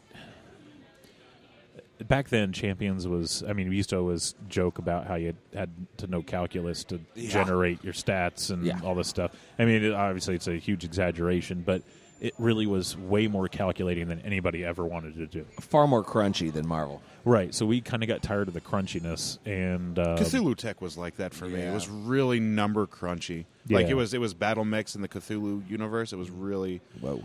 I never got into it because I couldn't go through that chore. So one day, it literally just kind of happened on a whim. We were just sitting around, and Mike comes in, and he's like, "Hey, guys, I was at the gaming store, probably boardroom, and he goes, and I found a Marvel game system. We'd also tried the DC game system, which was interesting, but I really didn't like the way it didn't flow very well. Right. So he was like, "Hey, I found this Marvel system. We should try it out." We all liked Marvel comics, more so than DC at the time. And so we said, sure. And so we gave it a try. And after a couple of sessions, we just said, Champions is gone. And then we had to recreate all our heroes that we had in the Marvel system. And then we just started expanding from that point. Yeah. So I guess, actually, now that I think about it, the first characters we made in Marvel, we just created. And then we started generating heroes randomly after that. Yeah. And then that must have been a lot of legwork to try and translate the powers from the Champion system to the Marvel system. Not really, because... Or to scale them properly on power level? Probably more the scale, and actually probably not, because you kind of have in your mind, how powerful something should be. Right. Like if you say, the Hulk's a bad example because he's really freaking strong. Right. But, if you say, okay, I'm going to make Wolverine. Well, for the most part, he's a normal guy as far as strength. That can smell good and heals really well. Right. But if you're if you're to build his stats, he's strong, but he's not like super strong. Yeah. He's fast, but he's not super fast. Right. Right. Captain America would be a little stronger than he is. Right. Or maybe a lot stronger. A lot stronger. And then he'd be faster than Wolverine. So it's like there's a power level that we're starting. Right. Spider-Man, Wolverine. Oh, yeah, Spider-Man's stronger. Spider-Man's much stronger. He's even stronger than Captain America. Right. So you kind of know. Agility, and you're going, okay, and then super smell, and then healing, and yeah. And what helped was Marvel, that's a problem with something like Pathfinder or D&D. the numbering system other than strength, where they specifically tell you how much you can lift. Everything else is kind of just abstract. How intelligent is a 12 versus an 8 or versus a 16? Or how much faster is a dex of 18 versus a 13? You have no idea. But if you look in the Marvel book, it literally says typical person, Olympic athlete, superhuman, and then it gives you some hero examples as well for the upper levels. So you can sit there and go, well, my guy, he's not like Olympic athlete strong, but he's stronger than normal. Well, there's your range. It's probably whatever over good is. Excellent, I think, is the next. Yeah, I think so. Something like that. So you could kind of already know how strong your guy is supposed to be compared to other things. So it's just a matter of translating it. Right. Fantastic. All right. He has answered every question that I could think of. So what are you doing at the con? I'm just working for a buddy. I worked for a game distributor last year and didn't really like their style or their requirements. I couldn't cosplay on Saturday, and that really made me upset. Oh, you're cosplaying tomorrow? You cosplay? I am. What do you Who cosplay? Well, guess what? You'll see me tomorrow. You Heck guys gonna yeah. be here? Yeah, we're going to be here tomorrow. On the Gaming with Scott podcast, I am the huge cosplay guy. Yeah. I love cosplay. You doing it tomorrow? No. What the hell? Right? That's what I said. Saturday, and I was man. waiting. It's And cosplay day. I even told him, I said, when we get deeper into this and we do this more and more, the answer is going to be, what the hell? What the hell? And first thing out of his mouth, what the hell? We're trying to get. He is of the. First, there's a financial commitment, which is okay. We recognize this, and there's ways to get around that. Right, and there's ways to get around that. Then it's like, well, I don't. He's like, I don't know if I could pull off. I'm not sure if I could. Seriously? Yes. Can we talk about cosplay real quick? Yeah. Oh, I would love We're to. all over this. So here's the thing. I'm all for people cosplaying. Everybody should cosplay, whatever.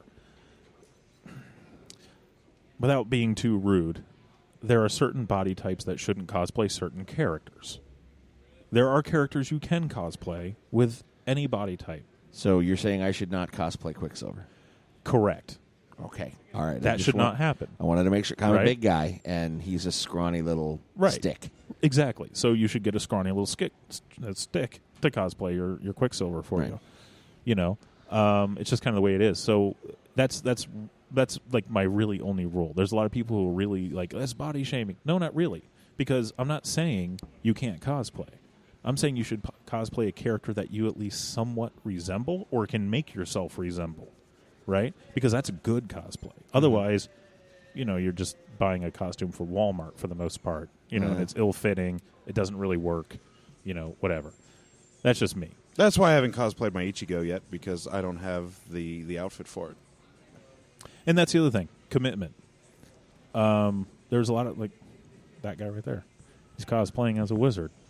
But he's wearing tennis shoes and jeans. And it's like, well, if you're wearing a wizard, dude, you need robes. Yeah.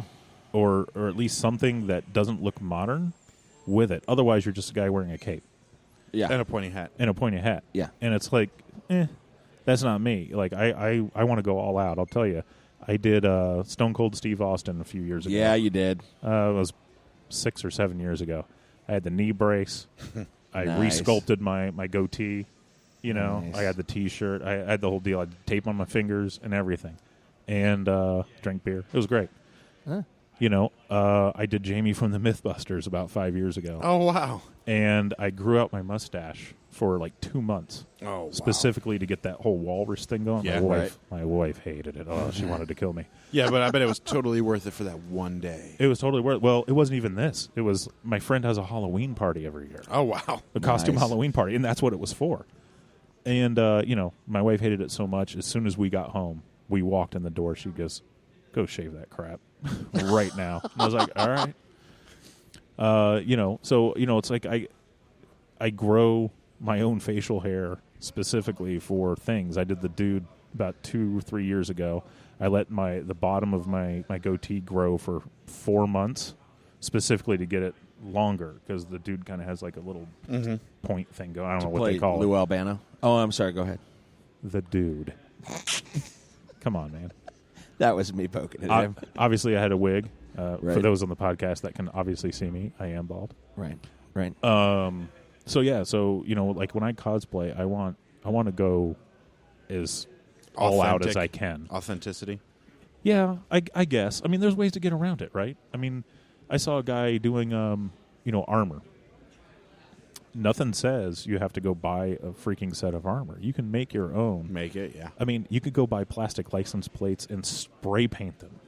And if you layer them correctly, with care, I guess is the right word, it's going to look good. With love, yeah. Yeah, don't just string a bunch of license plates together, put it on and go, "Oh, I'm wearing armor." No, you look like junk. Yeah. I'm sorry. You're not. Yeah, and if you're playing in Dystopia Rising, that post-apocalyptic wasteland world. Sure. Okay, sure, but you're not cosplaying a character that we're getting. Yeah. There's a guy I saw a guy walking around here earlier dressed as a knight. He had a shield and a sword and a cape, but he's wearing jeans and tennis shoes. And no, you're doing it wrong. Wizards didn't wear tennis shoes. This wasn't a wizard. This was a knight. Right. Knights didn't wear them either. Right. I mean, not to be that way. Right. No, and that's my thing. It's like if you're going to go for it, go for it. Yeah. If you're going to do it, do it. Yeah. I mean, like I'm just wearing like if I'm wearing a goofy T-shirt or a hat or something, I get it. That's totally cool. That's not cosplaying, but don't half-ass it and expect to think that you're cosplaying because you're not. Right. So, because I've been kicking around the idea of Hellboy. I'm a big guy, but maybe too big. I'm like, because I want to do the thing and the hand and the thing and the Ron Perlman. You could probably do Hellboy, but the reason why I exhaled there is because that talk about commitment. You got to do the hand and the head and the horns and the right. That's a lot of work. But it is. Yeah, but if you pull it off, it's going to look awesome. It's going to be amazing. Right? Yeah. And that's the thing. It's like my friend and I were sitting around a couple of months ago. We're trying to figure out what we're going to do for Halloween this year, my friend's party. And he eventually goes, "Well, why not Zoidberg?" And I said, I don't know, man. So I started looking around for Zoidberg costumes to see what other people are doing. And there's some good ones out there. But there's also some really crappy ones. Oh, yeah. Like, Zoidberg has little dangly things in front of his face. Yeah, I was about to say the tentacles. prosthetic that's going to be necessary over the mouth. There's some really good ones out there, but you'll also see some crappy ones where people literally just spray painted a rubber glove pink and just stapled it to their face or something, and you're like, that looks like junk. Why would you try something that ambitious and just make it look like junk? Right. So. Wow. It's probably just me, and, I guess I'm biased or something because I like to put a lot of work into my costumes. You've always been do it the right way. Yeah, well, and I'm not like pro level or anything like that, and I only do like one costume a year, so it's not like I'm working on this stuff all the time. Like I gotta go home tonight and learn how to apply beard hair because I need to have like a longer beard for tomorrow. What are you doing tomorrow? I guess you'll just have to see. You're going to be in the parade? Are you going to be in the parade? Maybe. I don't know. It's at 3:30 tomorrow. Is it 3:30? We are going to, or 3:30 or 4. The costume ball's at 4. It's we're going to Periscope the whole thing. Oh, okay. And if you're going to do it, you should probably commit and be in the parade. Yeah, well, I've never done that before. In fact, I've never come to Gen Con in costume before. Really? Yeah, the costume I'm wearing tomorrow, I was going to... and I might let the cat out of the bag. No, you're not. No, I don't want to know now. It's just like... You know what? I have to wait till tomorrow. I want to know. I want to know. Okay. Don't ignore Scott on Gaming with Scott. Talk to Rico. Okay. Yeah, don't do that. Gaming with Rico. So Gaming with Scott. You're not the Rico. first person That to is say that. Twice you that has son of a- happened. Go ahead. How about we just change it to Talking with Rico? Nice. Does that work? Yeah, Okay. I'm all right with that. So I wanted to wear this costume 2 years ago for Gen Con. Problem was it wasn't quite ready. There was some snags. My wife does a lot of the sewing for me, so bless her heart. And we were running a little behind, so it actually got finished like the week after Gen Con. So I couldn't wear it then. And then last year I was going to wear it, and I ended up coming here and working for a gaming company, peddling wares. And initially when I signed up, I said, okay, do you have shifts? And they said, yeah, morning and afternoon. I said, sweet. I said, can I wear a costume on Saturday? I said, yeah, sure. I was like, okay, sweet. 2 weeks before the con, they're like, oh, yeah, by the way, all-day shifts, no cosplay. And I was like, oh. And at that point... No. Yeah, but I'd already committed. I already got my badge. And I was like, whatever. I'll be here for a half shift in So- cosplay.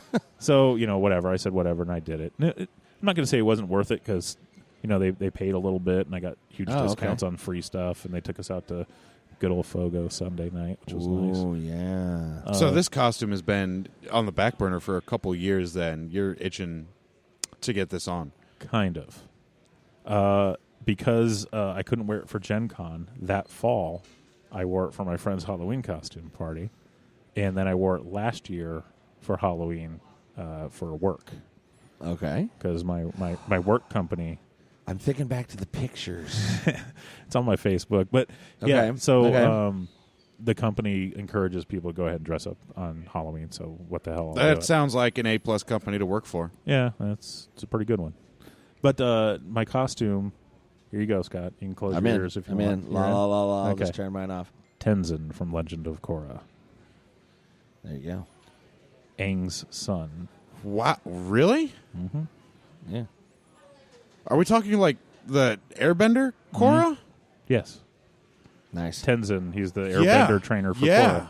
Yeah, no, that's awesome. Yeah, I know. And I'm not familiar enough with it Okay. to go when you went tent, and I was like, wait, Korra, is that the airbending thing? But I don't know enough Yeah. to know what the son of, so I'll have to go look that up. Wow. I'll have to do my research. So what I did when I went to my friend's Halloween party as Tenzin a couple of years ago is I had some blue body paint, and I used it to do the arrows. Yeah, because you have to have Oh, those. no. Is this the main airbender character that we're talking about? Not Aang. No, not Aang. Okay, all right. I'm just Legend double. of Korra, the sequel series. Oh, okay. The older guy. I'm in now. The Gotcha. old dude. Yeah. Gotcha. Well, I mean, All Aang right. was pretty old in Korra too, but I Well, got he you was now. dead in Korra. Right. But yes, so this is Aang's son. Excellent. As an adult. Okay. And he's like the airbender trainer for the world because he's like the only one at the beginning of the series anyway. Right. Gotcha. Well, that and his few kids. So anyway, I wore the blue body paint, and the problem is I have a sweating issue, right, all the time. I don't know what it is. So, but as I started to sweat, it started to run, and so I had blue streaks coming down my head. And so I ended up just taking it off and wearing the rest of the costume the night without the blue arrows, which kind of defeats the purpose. yeah. And so immediately after Halloween, I started doing a search trying to find a better alternative. And I went to like the cosplay Reddit and a couple other places. And this lady said, hey, you ought to check out the stuff called PAX. And I said, what's PAX? And she said, well, it's like half paint, half adhesive. And you put it on, and it just stays there. Really? It won't run. It won't run. And she was like, here's a picture of one of my cosplays. And she had like this purple spiral thing going up her side. And she goes, I brought it to Dragon Con. And she said, I put it on and slept in it that night. Because after being at the con all day, slept in it that night, showered the next day, and just had to do a few touch-ups. Oh, wow. She says, as long as I didn't rub the paint in the shower, it was totally cool. Huh. And so I was like, okay, I'll check that out. I said, where'd you get it? She sent me a link. I ordered it, got it, put it on, wore it to work last Halloween. Last Halloween. It was awesome. No issues? No issues whatsoever. Stuff's fantastic. I can't wait to see this. Nice. And this was the Saturday, I think he did his the Saturday before Halloween. So, no, this was work. Halloween. My friend's party was the Saturday after Halloween, I think. November 2nd or something like that. So my friend and I, last year when we were trying to figure out what to do, just staying on the cosplay route, I said, he said, what are you doing? What do you want to do for Halloween this year? And I said, I'm thinking about doing like a generic crappy wrapper. Like I want to do like a white Flavor Flav, right? You know, right? Nothing specific. Just I want to get the clock and just yeah, Flavor boy, Flav. yeah, and all that. Yeah, just a parody of Yeah. that outlandish character. Right. And he goes, that's stupid. And I was like, well, yeah, but I don't really have a better idea. So about a week later, he comes back and he goes, hey, how about instead of a generic crappy wrapper, why don't we go as specific crappy wrappers? Oh, no. And I said, what do you have in mind? And he sent me a link. And I don't want to offend anybody with this one, but it was a link to Insane Clown Posse's Miracles video. All right. And if you've never seen this video for this rap, it is like, it's just crap. I mean, it's the worst ever. Oh, he's flashing the Insane Clown Posse tattoo at me right now. It's all right, bro. Magnets, how do they work? You're right. It's Exactly. magic. It's a ridiculous video. He's absolutely right. Absolutely ridiculous. Yeah. So, Wait, so did you go as Violent J? No, I went as Shaggy 2 Dope, man. Oh, okay. My friend went as Violent J. Nice. But we bought Pax paint. And remember, the stuff is half adhesive. Yeah, right? I was about to say Our entire heads were covered with this stuff. Right? He had it in his hair. Oh, I had it all over my face. We had the designs, and we went to this Halloween party, and it was awesome. First of all, no one at the party knew who the hell we were. That's great. But after the party, we went to Steak and Shake. You know, we're all drunk and stuff. We go to Steak and Shake. And we're standing in line waiting for the lady to have us go sit down after the Halloween party. A lot of the people in costume, we could just go to Steak and Shake. Sure. So we walk in, and we're standing there waiting, and this guy walks up, and he walks over, he looks us up and down, he points at me and goes, Shaggy 2 Dope, F&A, and just stumbles out of Steak and Shake. We lost it, man. And there it is. Yeah. You were like, victory. This is why victory. I did what That's I did. super cool. On the way to the party, we stopped by at Marsh to buy Faygo. Faygo? In Yes, costume. you did. You I bet you did, too. You have to. That was awesome. Wow. Yeah. It was a great costume, and we were spot on. We looked exactly like they did in Miracles, man. Wow. Exactly. That is. And That video's stupid. It is just. As a fan and as a juggalo, I can tell. I can admit that video is stupid, and the I song didn't is know he was stupid. a juggalo until right now. I did, yeah. Who knew? Yeah, and I'd like to And clarify. I may have seen the tattoo. I'd like to clarify that my friend said they were a crappy rap group. I did not.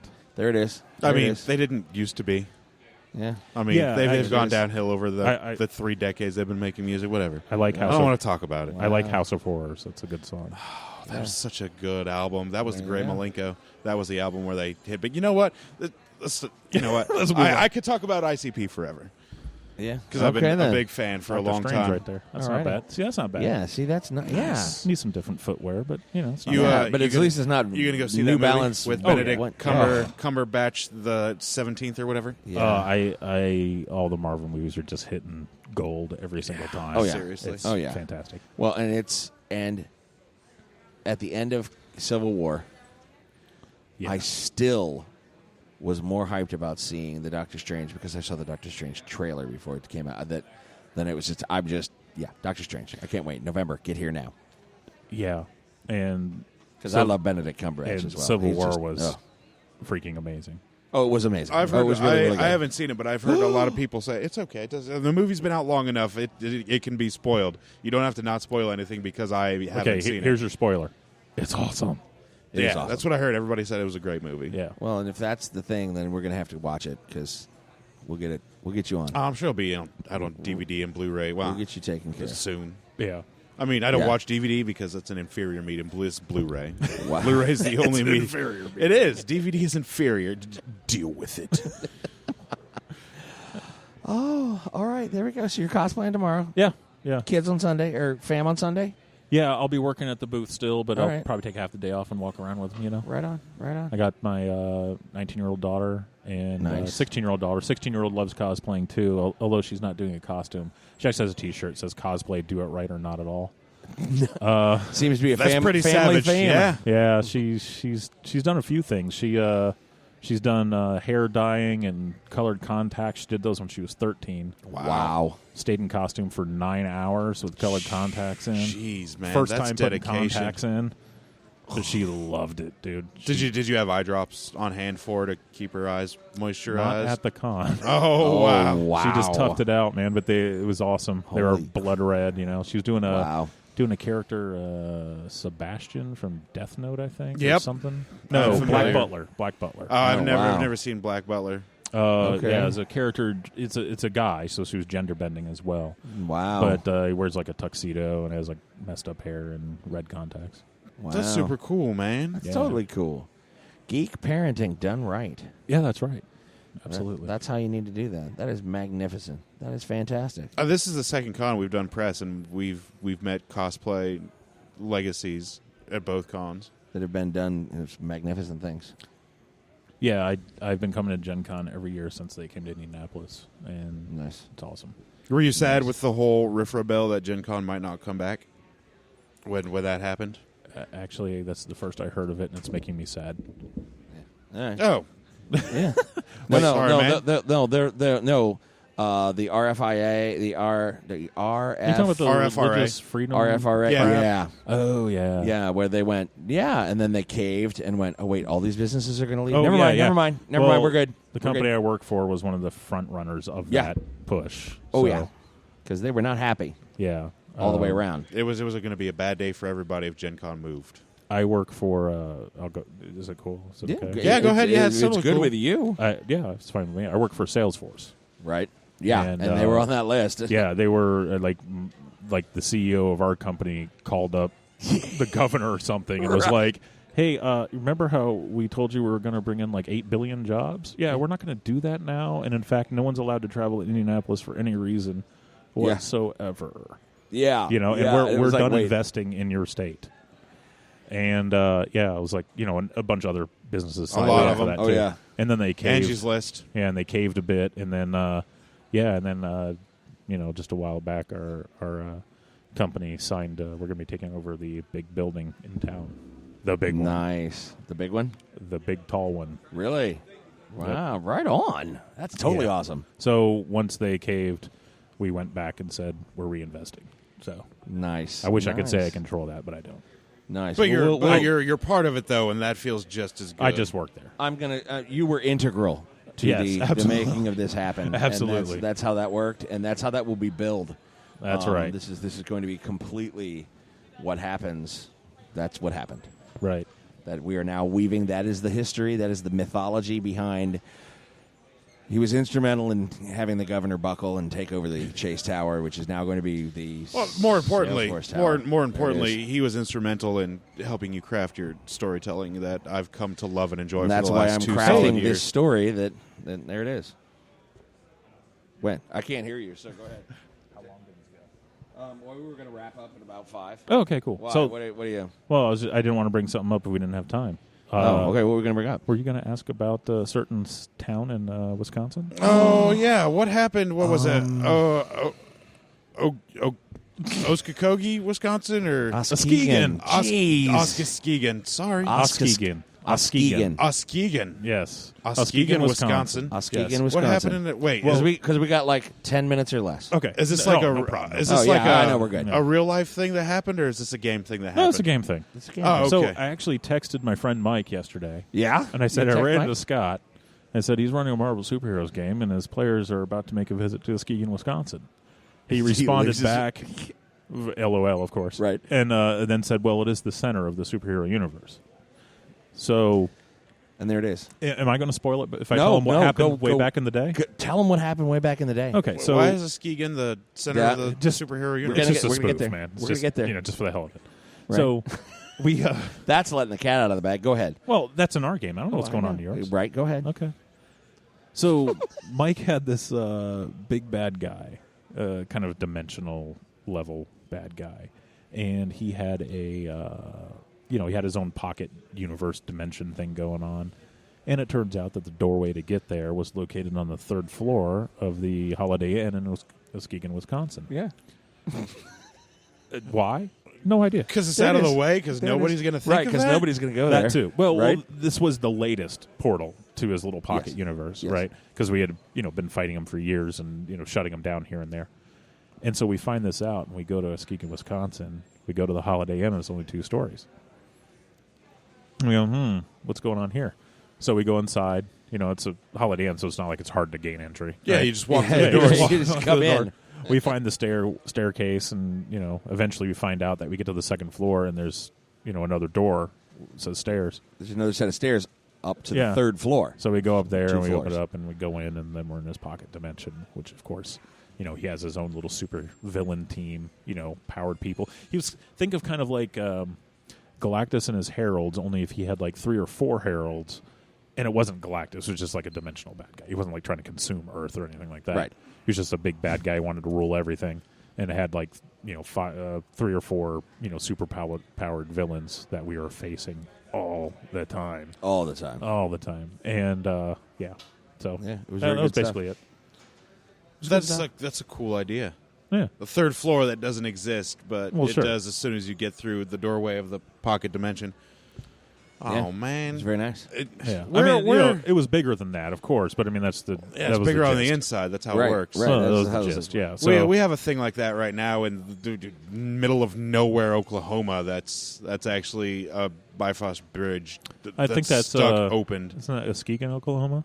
Should just be. They haven't figured out the name of the town yet. They're Yeah, just we didn't even they're just look. They didn't even look. We didn't even look at the name of the town. We just went to the center of this storm. Every city with a portal should just be Muskegon. That's Muskegon, just yeah. the way it goes. All right, I think he might start introducing that, or he might not. I don't know. Yeah, We'll I find don't know. out. I don't know what's find going out. on in his game. We'll He didn't find tell out. me anything. Yeah, I didn't It's tell. a lot I of told him fun. nothing. It's a blast. But I like that though. That sign's going up. Which sign? The Muskegon, Oklahoma. Muskegon, Oklahoma. Why not? Yeah, now we have plot. Very good. We're done. All right. Well, I thank you, listeners, for listening. Thank you for sitting down and talking to us. Seriously, No problem. thank you so much. I learned a lot It was- more about Scott It and was his really, gaming. really good stuff. It was fantastic seeing you and catching up and doing all of that. It's absolutely wonderful. Yeah, no problem. Very good stuff. I Thank enjoyed you it. for coming over. And Josh Jackson's cucumber dude's going to be upset that he missed this. The what? Josh Jackson, the guy that was asking the questions before. Oh, And yeah. it was because he's gonna have to listen to it. Go, oh man, I missed all of that. He should have been here. He should have been here, and that's it. He didn't do the heavy lifting, so that's okay. We're Well, all good. I'll tell you what. I can come back later and repeat exactly. and repeat what all I of said. it, word for word. Everything. We'll Word have for to word. Make sure the timing is the same. and Yeah, all. I It's good. don't forget. Okay. In fact, I'll even repeat this part, which will be very confusing. Right, and I think we should start there, and it would be just horrible. So, all right, then, ladies and gentlemen, I thank you once again. This is Gaming with Scott, and as always, you'll hear from us real soon. Bye. And that'll do us tonight for Gaming with Scott presents Behind the Masks, a Southgate Media production. You can always send us an email at gamingwscott@gmail.com or catch us on Twitter. Josh Elliott is at Asmodee369. Dan is at Malkware. Josh Jackson is at ActionJack853. And Rico is at R1CO. Or me, Scott T, at GamingWScott. You can also find us on Facebook at facebook.com/GamingWScott. Remember, superfans, the more you share, the more we make. If you love what we do, share it with your friends. If you don't love what we do, please share it with us. This show will only be made better by listener participation. Send us email or comments on Facebook, or send us a tweet of the things you would like us to discuss. We promise we will get your comments and topics on the air. And as always, you'll hear from us real soon.